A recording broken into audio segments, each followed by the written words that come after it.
या तीनही गोष्टी म्हणजे तीनही कॅटेगरीत मी बसत नाही. परिणाम माझं व्रत तुला करता येणार नाही. आणि प्रभू रामचंद्रांनी सांगितलं न मरणात भयभीतोहम, मी मरणाला घाबरत नाही. हे वाक्य अटल बिहारी वाजपेयींनी संसदेत सांगितलं होतं. भीतोहम दूषणात तदा, मी मरणाला घाबरत नाही. मी मला कोणी दूषण दिलं तर त्या दूषणाला काय करतो, घाबरतो. लक्षात ठेवा, मी कोणाला घाबरण्याचं कारण नाही. पण तुम्ही जर मला असं म्हणू लागले बा गुरुजींनी आम्हाला लंकेत नेऊन फसवलं, तर हे मला काय लागलं, दूषण लागलं. या दूषणाला मी घाबरायचं. लोक काय म्हणतात. प्रभू रामचंद्रांनी सगळे मुद्दे खोडून काढले. सरते शेवटी वसिष्ठ ऋषींनी पर्याय काढला.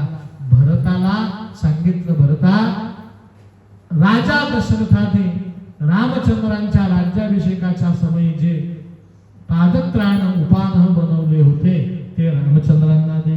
रामचंद्रांसमोर त्या पादुका ठेवल्या.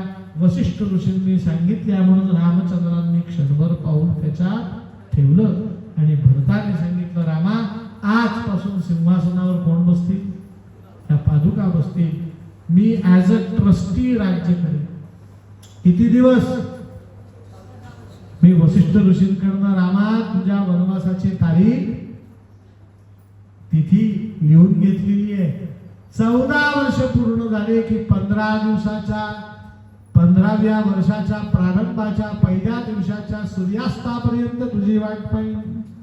नाहीतर अग्नी काष्ठ भक्षण करेल, म्हणजे स्वतःचं शरीर अग्नीमध्ये जाळून टाकलं. प्रभू रामचंद्रांनी सांगितलं, सूर्यास्त होण्याच्या आधी अयोध्येत येईल, पण 14 वर्षानंतर, आफ्टर 14 इयर्स, आमच्या अयोध्येतल्या लोकांनी साश्रू पूर्ण निरोप घेतला. आणि आता सगळे अयोध्यावासी अयोध्येकडे परतले.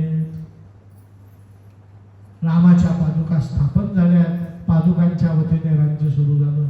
पण एक वेगळीच गोष्ट घडायला लागली.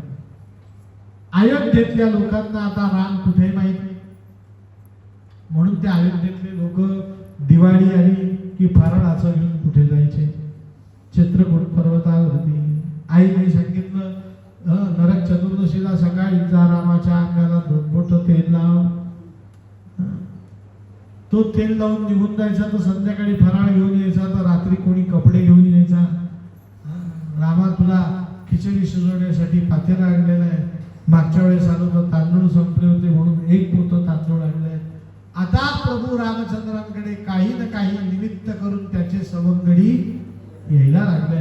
एक दिवस अगस्त्य ऋषींचा शिष्य शौनक त्या चित्रकूट पर्वतावरती रामचंद्रांना सांगू लागला की रामचंद्रा, तुमच्यामुळे या चित्रकूट पर्वतावरती लोकांचं आवागमन वाढलंय. ऋषीमुनींच्या तपश्चर्येमध्ये बाधा उत्पन्न होतीये. तर रामा, तू चित्रकूट पर्वताचा त्याग करून दक्षिणेकडे जा. म्हणून प्रभू रामचंद्र चित्रकूट पर्वतावरून निघाले आणि दंडकारण्यात प्रवेश करते झाले. कुठे प्रवेश करते झाले? राजाधिराज प्रभू रामचंद्र भगवान की जय. मग दंडकारण्यात प्रभू रामचंद्रांनी काय लीला केल्या 10 मिनिटांनी आपण बघू. श्री रामचंद्र निघाले. मजल दर मजल करत करत अनेक ऋषीमुनींच्या आश्रमांना भेट देत देत देत प्रभू रामचंद्र महर्षी अगस्ती ऋषींच्या आश्रमात येऊन पोहोचले. संगमनेर जवळचा अकोला. त्या अगस्ती ऋषींच्या आश्रमामध्ये अगस्ती ऋषींनी प्रभू रामचंद्रांना दक्षिण भारतामध्ये चालू असलेल्या रावणाच्या अत्याचाराबद्दल माहिती दिली. काल तुम्ही कथा बारकाईने ऐकली असेल तर गोरखपूर जवळ अगस्त्य ऋषींच्या 10 पुत्रांना या रावणाने मारलेलं आहे. अगस्त्य ऋषी संतापून आलेत. त्यांनी सांगितले, रामचंद्रा, तू आता दंडकारण्यात प्रवेश केलेला आहे. इथूनच या रावणाचं राज्य सुरू होतं. या रावणाला मारण्याची पूर्ण तयारी माझी झाली. कोण म्हणतंय? अगस्त्य ऋषी. पण काय करणार,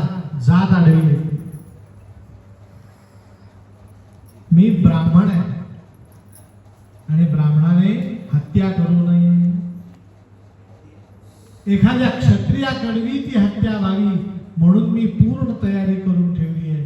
अकोल्याला प्रभू रामचंद्र महर्षी ऋषी अगस्तींच्या सांगण्यावरनं त्यांच्या आश्रमामध्ये असलेल्या तळघरात जातात आणि तळघरात जाऊन पाहतात तर काय, अगस्त्य ऋषींनी आपल्या तपस्सामर्थ्याने अनेक दिव्य दिव्य अस्त्रांची निर्मिती करून ठेवली.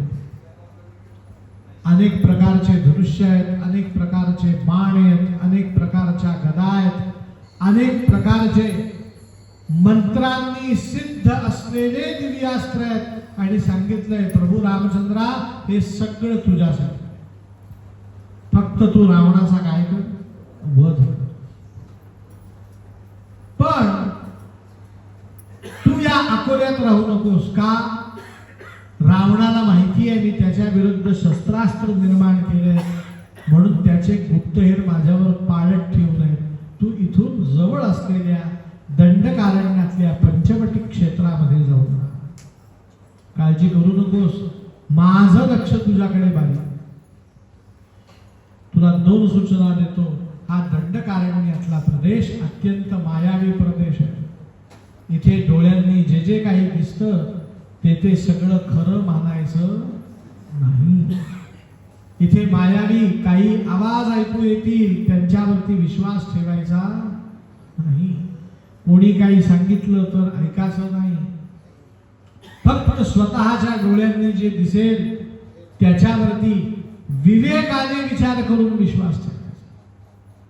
प्रभू रामचंद्रांना सूचना दिली आहे आणि प्रभू रामचंद्र लक्ष्मण जानकी समवेत नाशिकला आलेत.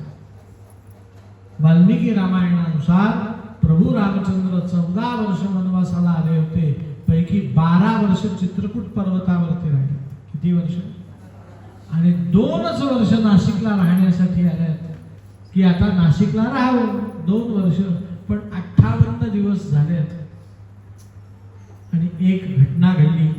प्रभू रामचंद्र लक्ष्मण आणि जानकी समवेत स्नान करत असताना त्या जनस्थानाची सेनापती आहे जिचं नाव शूर्पणखा, ती प्रभू रामचंद्रांच्या जवळ स्नान करणाऱ्या रामचंद्रांजवळ जाऊन पोहोचली आणि तिने विवाहाची मागणी घातली. शूर्पणखा कोण आहे? तर शूर्पणखा हे रामायणातलं एक आगळं वेगळं पात्र आहे. ही रावणाची बहीण आहे.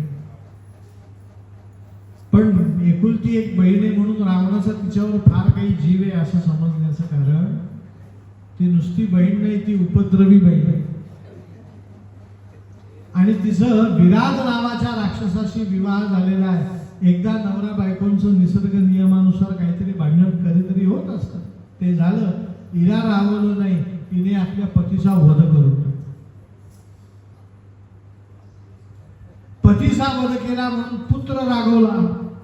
पुत्र बहिणीला अद्वा तद्वा बोलतोय हे रावणाला सहन झालं नाही म्हणून रावणाने तिचा पुत्र मारून टाकला. आता ती शूर्पणखा रावणाचं डोकं खायला लागली की माझं लग्न लावून दे, माझं लग्न लावून दे. ती दिसायलाही खूप सुंदर होती, अशातला भाग नाही. रावणाने सांगितलं योग्य वेळेस लावून दे, सध्या तू कामगिरीवरती जा म्हणून 10,000 राक्षस सैन्य देऊन शूर्पणखेला सेनापती बनवून कुठे पाठवलं होतं?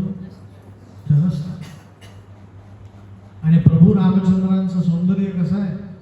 तरुणम रूप संपन्न सुकुमार महाबल पुंडरीक विशालाक्ष चिरकृष्णाजिनांबर फलमूलाशिनौ दांडौ तापसौ ब्रह्मचारिणौ पुतरत्व शरथस्येतौ भ्रातरौ राम लक्ष्मण.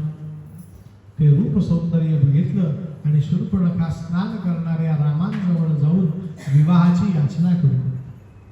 रामचंद्रांनी सांगितलं, बाई मी सूर्यवंशीय राम आहे, एक पत्नी व्रत धारण केलेलं आहे, ती माझी धर्मपत्नी आहे. तुला विवाह करायचा असेल तर तू लक्ष्मणाबरोबर विवाह